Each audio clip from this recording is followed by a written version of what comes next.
السلام علیکم ورحمۃ اللہ وبرکاتہ۔ جادو کیا ہے؟ جادو حقیقت ہے کہ جادو نبی کریم صلی اللہ علیہ وآلہ وسلم کے اوپر بھی کیا گیا تھا۔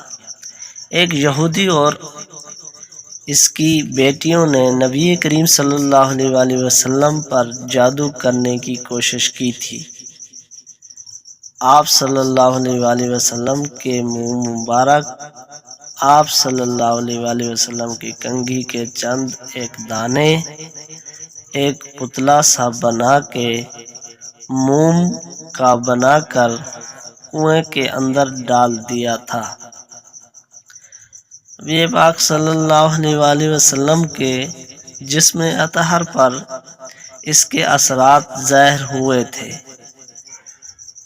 تو اللہ تعالیٰ نے یہ دو صورتیں نازل فرمائیں اور کنویں سے وہ چیزیں نکالی گئیں۔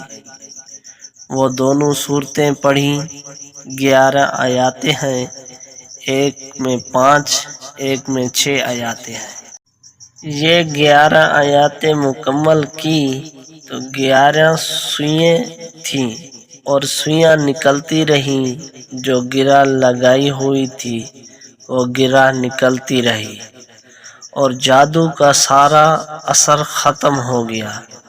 جادو کے اثر کے لیے ان صورتوں کا بڑا عمل دخل ہے اور یہ افضل ترین چیزوں میں سے ہے۔ دم کے لیے افضل ترین چیزوں میں سے ہے سورۃ الفلق اور سورۃ الناس۔ ہمارے ہاں لوگوں کا تھوڑا سا یقین ان چیزوں پر ہوتا ہے، رنگ برنگی چیزیں ہوں، کوئی ایسی عجیب الفاظ ہونے چاہیے اور اڑتی پھرتی کوئی ایسی چیز ہونی چاہیے، ان کے اوپر زیادہ یقین ہوتا ہے۔ حالانکہ مسلمانوں کا قرآن پر یقین ہونا چاہیے۔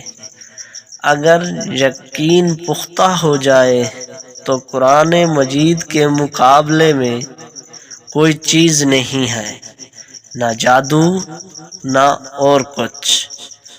تو آپ اس طرح کی ویڈیو دیکھنے کے لیے میرے چینل کو سبسکرائب کریں اور بیل آئیکن کو بھی دبا دیں تاکہ ہر نئی آنے والی ویڈیو آپ تک بآسانی پہنچ سکے۔ تو ملتے ہیں نیکسٹ ویڈیو میں۔ اللہ حافظ۔